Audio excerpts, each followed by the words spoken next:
You know, all of my English teachers have always told me to avoid using words and phrases like I, me, you, or in my opinion in my writing, because they're like subjective or something. But the thing is that I don't exactly care.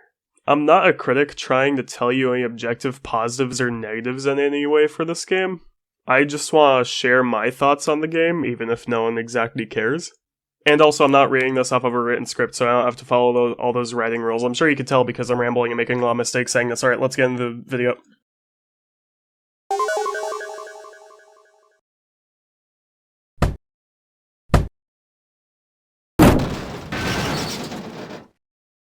Alright, time to pretend like I know what I'm talking about. The gameplay in the open zones. It's good. Actually, really good. I really like it. I honestly went into the game expecting the gameplay to be like those Sonic Forces mods that try to improve the level design.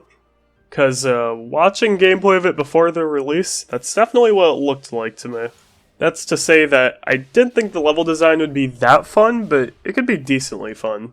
But I was wrong, because only 10 minutes into the game I was already having a bunch of fun exploring everything. And that was just in the tutorial area. Not to say that this game has god-tier level design though, because it doesn't. Most of the actual level design in the open zones is made up of floating platforms, which causes some issues later on, along with not looking very nice and honestly feeling kind of lazy. But the level design is still pretty fun to go through. It's kind of automated at times, but it doesn't feel like you can just hold down the boost button and win. Once you get out of the tutorial and into the actual open zone, the game kind of becomes an open world collectathon, but Sonic, which is not something I expected to say, but surprisingly it works. Everything in this game kind of requires you to collect stuff to access it. You collect portal gears by defeating guardians, which by the way, the Asura guardian fight is fun, you're all just bad. You then use those gears to access cyberspace stages, and those cyberspace stages will give you vault keys which allow you to unlock the Chaos Emeralds. But there's also a bunch of memory tokens scattered across the open zone which will allow you to talk to the character for that open zone, which also has some story required missions, so you gotta collect some of those too. Or instead of doing any of that, you can collect a bunch of purple tokens around the map to fish with Big, and cheese your way to victory as you fish and then buy everything you need and then beat the island like that. I like how much freedom the game gives you. You can kind of approach progression however you want. Kinda. It's not really amazingly free on how you can tackle progression though still, because you can either A, do things the intended way, or B, break the game with Big. And even then with Big, on the first island he gives you such a small amount of tokens to buy stuff with each time you fish something. It'd take forever to try and cheese the first island with Big. This collectathon style is just really fun and unexpectedly works really well for this game. Oh yeah, there's also these puzzles scattered across the open zones, which aren't that great, but they're satisfying to complete as they show more of the map and create more fast travel rails, which, by the way, is such a fun method of fast travel. Use that instead of the actual fast travel, trust me. Oh yeah, I kind of skimmed over the whole cyberspace thing, didn't I? I guess I should talk about the whole cyberspace thing, shouldn't I? Cyberspace is not that bad when you start the game. Yeah, the reused level themes are kinda lame, and the fact that a lot of the level design is also borrowed from other games sucks because it makes me just want to play those games, but the cyberspace is still fun to play. Not as fun as the open zones, but it's still fun to play every now and then. At least if you're still just starting out on the game. I won't lie, the further I got into the game, I got more and more frustrated with these levels whenever I had to play them. My reaction to a cyberspace portal near the end of the game was no longer, oh hey, a cyberspace portal, might as well play it, why not? It was instead, cyberspace portal, I might as well play it because I need the vault keys to get the Chaos Emerald. And that might make you think, oh, the levels must have gotten more frustrating near the end, or you just didn't like the physics at that point. But no, it was the level themes. Oh god, the level themes. Like I said earlier, there's only 4 level themes throughout the entire game for Cyberspace, 3 of which are from the classic games, and the new one, the city theme, is pretty cool, but it doesn't really matter when I see it like 20 times throughout the entire game. I still get tired of it. It's not even like they made the level themes look nice for this game. Most of the actual level design in the Cyberspace stages is literally just made of cubes, and the rest of it is just floating assets from Sonic Generations. I feel like, though, this was less so a Sonic Team decision and more a Sega decision. I remember on one of the Sonic official live streams, one of the people in the live stream said he won't be seeing any more Green Hill in the future, and look at this. Although, to be fair, I can't find the original stream clip for that, so I could be wrong. Still though, either way it sucks that we're seeing these same level themes for like the 7th time in a row. What's worse than that is that we're seeing them like 10 to 12 times in this game, in this one game. I swear to god, if I see Green Hill Chemical Plant and or Sky Sanctuary one more time after this game, I'm gonna throw up. Wait. Oh god. I don't actually feel like trying to do a throwing up sound, so I'm gonna scream instead. And now I'm on to the music. The music in this game is great. I'm not trying to subvert your expectations here, I'm pretty sure everyone has said that. The calm, slower paced open zone music fits really well and just sounds nice. I really like how the open zone songs are built upon the further you get into an island. That's a really neat detail. And the Titan songs are something I'm going to talk about when I actually get to talking about each of the Titan bosses, but trust me, they're really good. And the Cyberspace songs are okay. I don't think the Cyberspace songs are really that great, but they're still pretty good. I'm gonna make a lot of enemies by saying this, but it has the same problem SA2's music does. And by that I mean, a lot of the songs aren't really that memorable, even if the songs are good. The only two Cyberspace songs I can actually remember off the top of my head is 1-2, Flowing into the Light, and 3-6, Enjoy This World. The rest of the Cyberspace songs are still pretty enjoyable though, even if I don't find them very memorable. And that's kind of all I have to say about the music in this game. It's really good, but I don't know enough about music to keep on talking about it, so I'm gonna move on. Also, I swear I like Sonic Adventure 2 and its soundtrack. Alright, from this point forward, the entire video will contain spoilers. If you don't want to be spoiled on this game, then leave now. Or don't, I can't really tell you what to do. Alright, now I'm gonna go through each of the islands in order, starting with Kronos Island. After all of the intro cutscenes, which I completely forgot to talk about, Sonic, after escaping cyberspace, wakes up in Kronos Island, with just a random voice in the sky telling him his goal. Get the emeralds, destroy the Titans, and destroy the walls between VR Chat and the Starfall Islands. That was such an unfunny joke. And so Sonic does just that, but not without saving his friends along the way. The friend you have to save on the first island is Amy, but when you save her she's still, like, cyber VR Chat. I'm gonna stop that joke, I'm so sorry. Honestly, this is probably my favorite version of Amy in any of the games. I liked her in a few select games in the past, and by that I really only mean Sonic Adventure, but she still didn't feel like a great character in any of the past games. And I'm gonna be honest, I'm not smart enough to analyze her character here, but all I'm gonna say is that she's really good here in my opinion. I like how she's not just obsessed over Sonic here, but aside from that, I don't know why I really like her here, I just do. This island really sets the mood for the rest of the game. It is very lonely, and even Amy says that, and it doesn't seem exactly cheery. You have these Coco all over the place, which makes the place feel a bit less lonely. Until you realize that the Cocos are literally the souls of the dead ancients and they can't pass on until they finish what they were currently doing when they were still alive, which then makes the game feel even more lonely. Late into the island after a cutscene showing basically what I just described, Amy says that she saw a love that transcended time and that she wants to share that love with the world, even if it takes her far from Sonic. This is a start of the theme that seems to build throughout the entire game, which I'll get to later. After talking to Amy one or two more times in a really not Sonic-like puzzle, but it's still enjoyable one I guess, you then make your way up the waterfall with 6 Chaos Emeralds. I forgot to talk about the Chaos Emeralds. I forgot to say that you collect the Chaos Emeralds throughout the island. Oops. You then make your way to the Titan of this island, Giganto, but before you can actually fight him, you have to climb up him and grab the Chaos Emerald on his head. Which is just really goddamn cool, by the way. Like, climbing up him is awesome, especially as Sonic, though it always seems to be very short-lived because, you know, he's Sonic. Anyways, you then grab the last Chaos Emerald off of the Titan's head and... Oh my god, the music! What? This is so awesome! Holy frick! The music playing in the background, and like Sonic finding this huge Titan, and then the Titan is trying to kill him like he's a fly.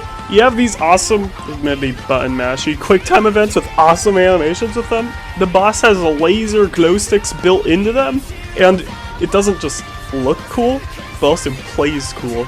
Supersonic's moveset here, instead of being something completely different like all of the past games, is instead just his normal moveset, except he can fly and all of his moves are just so much cooler and just more powerful. You can Psyloop the Titan, leaving them flying in the air, and you can attack them all you want, or you can Psyloop them again to smash them down onto the ground. Your Grand Slam move after doing a parry is like, he spawns clones of himself. He spawns like ghost codes of himself and they all smash down on Titan. Like, what the frick? How is this so cool? And with you being so high up and the Titan being so big, everything just feels so small. There's such a good sense of scale to these boss fights. I'm sorry to bring it up again, but you have the music going on behind all of this, and you probably turned up the music volume just for this fight.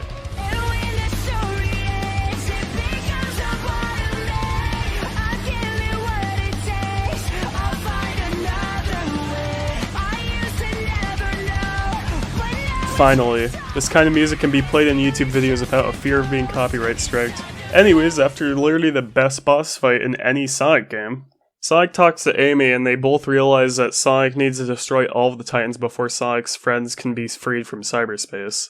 And so Sonic in his super form flies to the next island, Rhea Island, and gets shot down by a laser despite taking quite the beating in that last boss fight without losing his super form, but whatever. And now Sonic has to do the whole process all over again on Rhea Island. I will admit having to start from scratch at the beginning of every island is a bit painful, but you do get used to it within the first like 10ish minutes. Gameplay wise, this island is easily my favorite island out of the entire game. It's much bigger than the first island and it's just so much fun to explore. And the mini platforming challenges around the open zone are still pretty fun to go through. Though, remember when I said the floating platform level design causes an issue, which I'll talk about later on? Yeah, I'm talking about the pop-in. The pop-in on the first island is pretty noticeable, but the second island is when I really started to realize the impact it could make on the gameplay. Plenty of times while I was trying to collect every memory token on this island, I'd see a memory token floating in the sky. I'm like, how do I get there? And so I'd search around the general area of where the memory token is, and eventually find where I needed to go, just to find out that the pathway to the memory token is really not that complex. But because of the pop-in on the platforms, I couldn't see the pathway at all to the memory token until I got close to it. I get that optimizing an open world has to be really hard, but you couldn't have turned up the render distance for objects by just a bit more? Or at least make the objects fade into the world in some way instead of just making them pop into the world? Anyways, the character that you have to save in this open zone is Knuckles. And, oh my god, I'm sorry, but I just really love Sonic's and Knuckles' interactions here on this island. You can tell that they still have some sort of rivalry with each other to some extent here, but they still care about each other and are still friends. And also, thank god Knuckles isn't an idiot in this game. But anyways, again, I'm not very smart when it comes to this thing, so I'm not even gonna try to analyze it any further. But after Sonic saves Knuckles from his cyber prison, or whatever you want to call it, I'm sure the Sonic Wiki actually has an answer for that. Hold on. Nope, the Sonic Wiki just refers to it as some sort of container with cyber energy. Alright then. Anyways, after freeing Knuckles from the cyber container, Sonic is off to find the Chaos Emeralds and destroy the Titan of this place. Also, something I forgot to bring up earlier on. Wow, I'm forgetting a lot of things. This is not very well made. You have a new character in this game called Sage, and I love her character so much. Oh my god.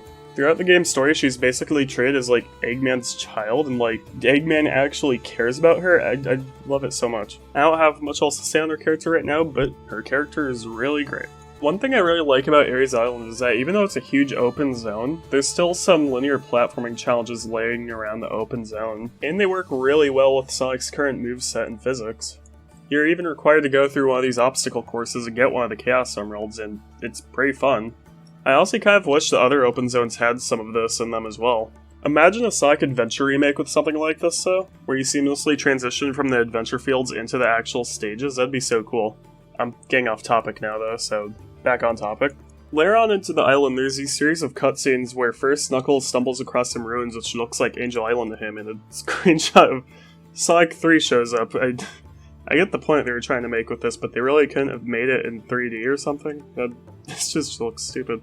After Sonic protects the ruins from some attacking robots, he gets up on top of the ruins and chat with Knuckles for a bit, and I love this cutscene so much. It starts with Knuckles actually acknowledging the lore again by talking about what happened to the ancient people on Angel Island and how he's alone now, protecting the island and the Master Emerald.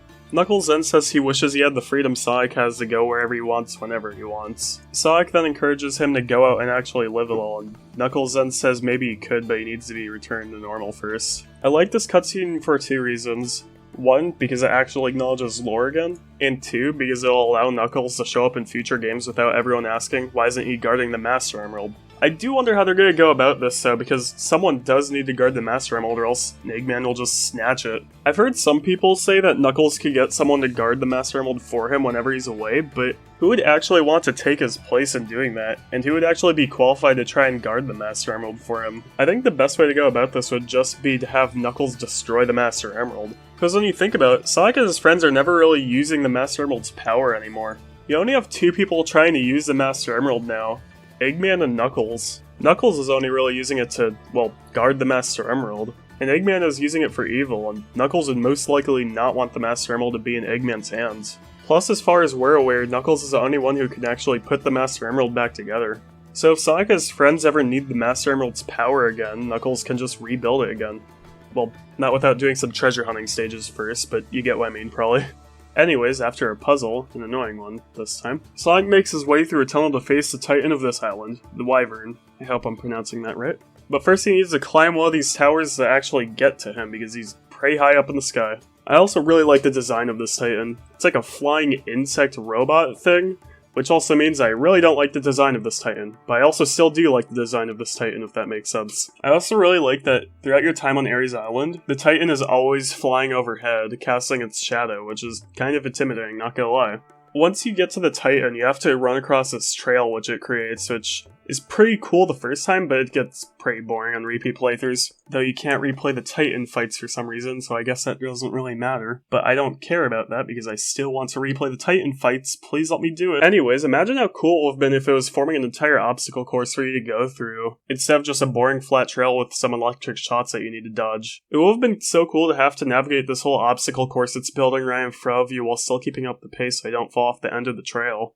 Though I still really like how it shows you the Chaos Emerald at the end of this section of the boss fight. It really gives you an, oh there it is moment when you see it. And now you're onto the actual supersonic part of this boss fight. And you know, since it's the second time doing this, you don't think that it could possibly be more hype than the first time. But somehow they make it even way more hype than the first time. This boss fight is even cooler than the first boss fight, and the music is even better too.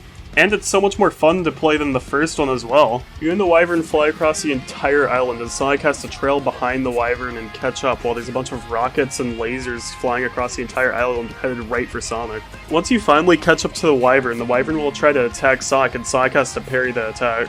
After parrying, you have a decent amount of time to attack the Wyvern before he attacks you again, or you parry that as well and throw him into a goddamn mountain. Holy frick. Seriously, Sonic Team just made their lives a whole lot harder because for future Super Sonic fights, they have to reach this bar or surpass it because this is insane. I will say though that there is one problem I have with these boss fights, and that's that they're kinda too easy. And I don't mean too easy in the boring kind of easy way because these are far from boring, but I mean too easy in the, dang it, I want these boss fights to last longer kind of way, which is probably the best criticism I could give these boss fights because dang. Anyways, to end off the Titan fight, there's a bunch of really cool QTEs, and after those are done, Sonic flies down to Knuckles to go talk to him, and Super Knuckles exists again, I guess. To be honest, I've never really cared too much for the every character has a super form thing, but whatever. After Sonic's done talking to Knuckles, he flies off on his way to Chaos Island. Oh, Chaos Island. I'm not sure if I have a lot to talk about with this island, or too little to talk about with this island. I guess I'll start with the fact that Tails is the friend that you talk to on this island, and honestly Tails probably has the best arc out of any of the characters in this game in my opinion. I really like the whole confidence arc thing that he has in this game, but I'm not gonna get too into that because, again, I'm not the best at analyzing this kind of thing. I will get into the first Tails cutscene here real quick though, because Sonic is dying. Okay, not quite, but he's being corrupted with the cyber energy, which he's been getting more and more of every time he saves his friends. I didn't really think to bring up the corruption thing until now, because in the past 2 islands it didn't really amount to anything aside from the characters mentioning it once or twice. But on this island you can actually start to tell it's starting to affect Sonic. Sonic starts limping around every now and then in the cutscenes with Tails, and his idle animation makes it look like he has a headache. This first cutscene on the island is the first time that Sonic visibly starts being affected by the cyber corruption. He's barely hanging on in this very cutscene. Anyways, now onto the gameplay of this island. It's definitely a downgrade. I should probably preface this by saying that I still enjoy playing this island, just not as much as the first two islands. But man, who thought it would be a good idea to sprinkle this place with a bunch of 2D sections? It's an open world game. I'll be trying to explore and then bam, I'm locked into a 2D plane for absolutely no reason. I feel like it would make sense to say that the level designers are just being lazy on this island, but I feel like they would have to spend some time scripting the 2D camera and the 2D plane and getting the triggers right for it. Wouldn't it have been easier just to keep mostly the same level design just without the whole 2D thing? It would have been more fun too. I'm not entirely sure how this kind of thing works though, so I could be wrong. There's two things I noticed playing this island. One is that starfall past the first island occurs way too often sometimes. You'll have barely arrived on this island and you've barely killed any enemies, yet oh, here's an event reviving all of the enemies that you haven't killed. Have fun with this annoying pop-up on your screen. I like starfall, but I don't like it when it occurs this often. And two, the references are sometimes too much. I like that they're acknowledging past lore again, but was it really necessary to bring up Dark Gaia because there was a bunch of lasers coming from the sky? Some of these references feel normal, but some of them feel really forced. Anyways, after a bunch of collecting emeralds and talking to Tails, you reach this cutscene which is basically the conclusion of the whole confidence arc thing I was talking about with Tails earlier. Tails saying that he thinks he's gonna go off on his own for a while and try to become his own person, independent of Sonic. This is basically something that every character in this game has said. Amy wants to go share some love with the world, Knuckles wants to leave Angel Island and go wherever he wants, and Tails now wants to go off on his own and become his own person. It's a really interesting theme that I wonder how they're going to build off of in the next few games. I wonder if the next Sonic game will even have Amy, Knuckles, and or Tails, and maybe Sonic has to work with some new characters or some characters he hasn't interacted with in a while. This could probably also open the door to some character-based spin-off games, which would be really cool. Or maybe they could make a Sonic Adventure 3 with different character stories again? Maybe? Okay, no? Okay. Anyways, after this cutscene, you see Sage completing her character arc too, after seeing Sonic and Tails' friendship. Her wishing that she had a friendship based on love, and I think it's just really well done. Except for the cutscene afterwards, with the weird music. I feel like it could have worked, but the cutscene drags on for maybe just a bit too long. Especially because all of the cutscenes shown in the flashback thing all take place in the same exact spot in cyberspace. Anyways, after all that, Sonic is ready to fight the Titan, but first he actually needs to wake it up, or whatever happens here. I'm not actually quite sure why we have to do this before fighting the boss. And to do that, Sonic has to go through this huge, cool, linear platforming segment within this cavern. No, he actually doesn't. There's a goddamn pinball machine within the cavern. Did the ancients really like pinball that much? Anyways, whatever. I don't mind pinball. Pinball can still be fun. Oh my god, it's 50,000 points. You have to get 50,000 points with only 2 balls on the small goddamn board. This was not necessary. This just gets boring really quickly and can end up pretty frustrating. It would have been really cool if they did some sort of Sonic Spinball callback. Kinda like what happened in Mania with Mean Bean Machine. But whatever. After finishing the pinball minigame, it's now time to fight the Knight. I did not mean for that to rhyme. I also didn't mean to say one of the names for a Sonic and the Black Knight song, but whatever. That game has a great soundtrack. Honestly, I didn't go into this boss battle thinking it could be better than the second boss fight, or maybe even the first one, just because this island as a whole is kind of weak compared to those first two islands. But nope, the boss fight gets even better than the first two ones, again, somehow. And yes, that counts the music, because oh my god, I love the song for this. It's probably my favorite song from the entire soundtrack. The first parts of the song honestly sound like a sequel to Infinite's theme from Sonic Forces, and I love it. Anyways, this boss fight is so goddamn cool. The grand slam animation for this boss fight is Sonic hitting all of the Knight's legs and knocking him down to the ground. The side loop impales the Knight with a bunch of spears throwing him up in the sky. Doing a side loop on him again will make Sonic grab a spear and stab him back down into the ground. You have to ride the Knight's saw blade shield right into him to attack him. Later on in the boss fight, you have to parry the saw blade right at him again, which is just a fun mechanic. And yeah, I don't really have much else to say on this boss fight. It's just really goddamn cool and fun. Well, I guess I could talk about the ending, because holy crap, Sonic flies around the Knight and the Knight tries to hit him like he's actually a fly. I said this for one of the earlier boss fights, but it really applies here. Sonic then goes up to his face and punches him. After that, the Knight tries to slice Sonic in half with the sword, but Sonic catches the sword and knocks it back away from him. Sonic then side loops the sword, get unstuck from the ground, and I'll just let this clip play and you can see for yourself what happens next.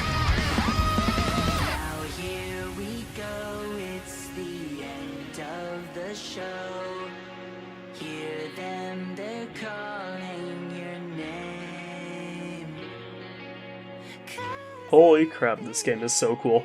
After defeating the knight, Sonic flies off to the next island without even talking to Tails, okay. Tails shows up on this island though, so it doesn't really matter that much, I guess. That's right, there's still Cyber, they can still teleport around. Sonic's new goal before Sonic's friends can be freed from cyberspace is shut down the 6 towers on Rhea Island, which isn't really its own island, it's just kind of an extension of Kronos Island. This island is only about like 20 minutes long and there's really not much to talk about when it comes to gameplay of this island. The most I can really talk about when it comes to gameplay of this island is that it's fun. It's fun to climb up the towers and then shut them down. Yeah, it's not really that complex. Heck, it's impossible to not 100% this island, unless you just like stop playing the game right here. Most of what you really can talk about on this island is all the story stuff that shows up whenever you shut down a tower. I'll talk about the whole corruption thing before talking about the whole ancient lore dump that happens here. But yeah, Sonic's corruption here gets really bad. He's constantly barely hanging on. Every now and then Sage will show up and ask Sonic how he's still able to go on, or how she understands him now. Anyways, on to all of the ancient lore stuff. On this island, it's revealed that the Ancients, along with the Chaos Emeralds, originated on an alien planet, which the Ancients had to flee after some unknown threat destroyed their entire planet. After floating in space for a while, the Ancients end up losing control of their ships, as the Chaos Emeralds end up reacting to something on Earth, causing all of the Ancients' ships to be brought to Earth, specifically to the Starfall Islands. The things that attracted the Chaos Emeralds to Earth would be revealed to be the Master Emerald, laying somewhere on Kronos Island. The Ancients would soon make the Starfall Islands their home, making and using cyberspace to sort of archive everything about them. Eventually though, the Ancients would learn that the threat that destroyed their original home planet had followed them. The Ancients would then build the Titans to try and defend against the threat. Eventually though, 4 Ancients, each powering a Titan, would all go into space to try and stop the threat. Eventually though, it would end up taking control of one of the Titans. The rest of the Ancients would then have to lock them in cyberspace. And I don't actually really have much to say on it. It's just a pretty cool lore dump. Anyways, after shutting down the last tower and seeing the last lore dump, there's this honestly really intense cutscene of Sonic being fully corrupted by the cyber corruption. I really like how this cutscene is done, but holy jeez. Anyways, Sonic's friends and Eggman are now freed from cyberspace, with Sonic just frozen there, the corruption having gotten to him. However, that also means that the threat that destroyed the Ancients' homeworld is now free from cyberspace, and it's revealed to be the voice that was guiding Sonic the whole time. Not really surprising, but I don't think it's exactly a bad plot point. Anyways, because Sonic's friends care about him, they take back the cyber energy Sonic took on trying to save them and go back into cyberspace. It's a bit anticlimactic given how much this corruption thing was built up, but I don't exactly have a problem with this explanation. For now. I'll get to my problem with this explanation later. Anyways, Eggman and Sonic now have to work together to find the Chaos Emeralds. Again. Though Eggman is very unwilling to work with Sonic again. So Eggman tries to spin it in a way where he says Sonic is joining the Eggman Empire. I really like how Eggman isn't just completely willing to work with Sonic again, since that'd be a bit cliche in this franchise. But at the end of the day, they are still technically working together. And with that, Ouranos Island starts. I'm not quite sure how I feel about Ouranos Island. You can definitely tell that they're either running out of budget or time here, since the visuals are basically just Kronos Island and the memory tokens aren't any different from Amy's memory tokens. It still does the same 2D stuff Chaos Island does, but it doesn't feel like it should be any less fun than Chaos Island. I think 2 things were happening here which made me really just not enjoy this island very much. One, I think the repetition of the game was starting to get to me. Throughout the game, I never really found the game repetitive, up until this island. I think this island just fails to really do anything unique or new, which is why the repetition of the game started to get to me here. And 2, it's the recycled visuals. Ouranos Island just looking like Kronos Island again was really starting to kind of fatigue me on the game's visuals. If I'm being honest, I'm one of the people who actually like the art style of this game. It kind of reminds me of Sonic and the Black Knight. But this island doesn't really do anything new with its visuals, and it kind of just gets boring to look at. I am not really the biggest fan of this island. I've 100% of the game plus gotten all of the memory tokens in the first 3 islands, but on this last island I really couldn't bring myself to go after every memory token. And I don't really think I really care to get every memory token on this island. I've still technically 100% beaten the game, and that's good enough for me for now. Anyways, nothing really story significant happens in this island up until the end, so I'm just gonna skip to there. The game ends with us fighting the possessed Titan, Supreme. And this boss fight isn't really the greatest. All of the previous Titan fights were like final boss material, but this is like first boss material, at least compared to the other boss fights. It's also the hardest boss fight, but not for the right reasons. The boss fight is pretty easy up until a point where the Titan's health just doesn't go down anymore. Apparently you have to destroy these things shooting yellow diamonds at you? before you can actually deal damage to Supreme again, which I would be fine with, but the game makes absolutely zero effort to try and tell you that's what you need to do. Plus, the checkpoint for this boss is right at the Supersonic segment, meaning that if you went in with only 100 or so rings, you don't really have much time to figure out what you're meant to do. Anyways, after beating the first phase of the boss fight, the thing that was possessing Supreme leaves the Titan and goes up into the sky to become the moon?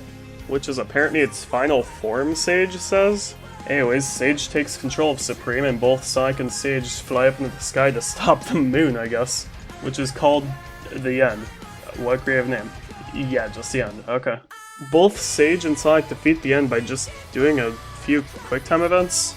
No actual boss fight? Well, just kidding, because apparently if you're playing on hard mode, you get the True Foul boss, which is a top-down shooter recycled from one of the hacking minigames. Yeah, I'm not talking about this. I played this and I just really didn't like it. That's all I'm gonna say on it. One thing I do like about the QuickTime events, though, is that the way Sonic is thrown at the end to try and destroy it is the same way Sonic was thrown in Kronos Island by the first Titan, which I think is a really cool detail. Anyways, Sonic defeats the End, and that's that. Pretty anticlimactic, honestly. Especially for a game which had pretty consistently great boss fights up until now.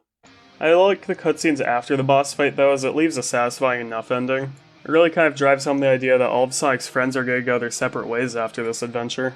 Oh yeah, that's my problem with this ending. Sonic's friends are just freed, somehow. Sonic's friends don't have to give the cyber corruption back to Sonic to be freed or anything, no, they're just freed. I honestly don't know how that works, and it makes the whole corruption thing really go nowhere. Anyways, Sonic and his friends all go on the tornado to head off on their own adventures. Again, I think the cutscenes make this a satisfying enough ending, but that boss fight was really kind of lame. I feel like the ending was supposed to be much grander and just better overall, but Sonic Team must have realized they were running out of time or something and had to rush it. Which really sucks, because I feel like there's a lot of really cool things they could have done with the ending. Anyways, ending aside, I really loved this game. Looking back on it now, Sonic Frontiers probably isn't my favorite game of all time, but it's definitely one of my favorite Sonic games. Before this game came out, I remember thinking that this could either be the new Sonic 06 for the franchise, or the new Sonic Adventure for the franchise. And thankfully, I think it's the new Sonic Adventure for the franchise. They could do a lot of exciting things with this open zone format. It doesn't even have to be open zone. They could build off this game's controls and make a whole new adventure game if they wanted to. For the first time in a while, I'm actually really excited to see what the next Sonic game could be. If they successfully build off of this game, I feel like they could make the best Sonic game ever. There's no guarantee that they will successfully build off of this game, but based on what the director has said online, I feel like that's what they're going to try and do with the next Sonic game. Again, like I said at the beginning of this video, I'm not a critic. I don't want this video to be taken as a review. I'm not trying to tell you whether or not you should buy this game. This is just me expressing my opinions on a game I really like. But personally, I really love this game.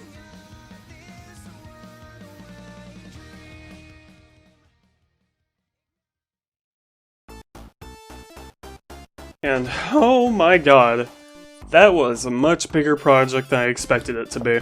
I was expecting this video to be only like 15-ish minutes long, but now it's over 30 minutes, which is great. But also, I am very tired because this is my first time doing a video like this ever. That being said, I think I've gone insane, because I now want to create more Sonic-related videos. So if that's your thing, go ahead and feel free to subscribe, because I'll probably be doing some more Sonic-related things in the future. Though, I don't think I'll create anything quite this big for a while. The next time I'll create a video quite this large will probably be when the next mainline Sonic game comes out in like, probably 5 years. Anyways, I'm getting off topic. If you're one of the 2 people who managed to make it to the end, thank you so much. And again, feel free to subscribe if you want to see some more Sonic stuff. See ya.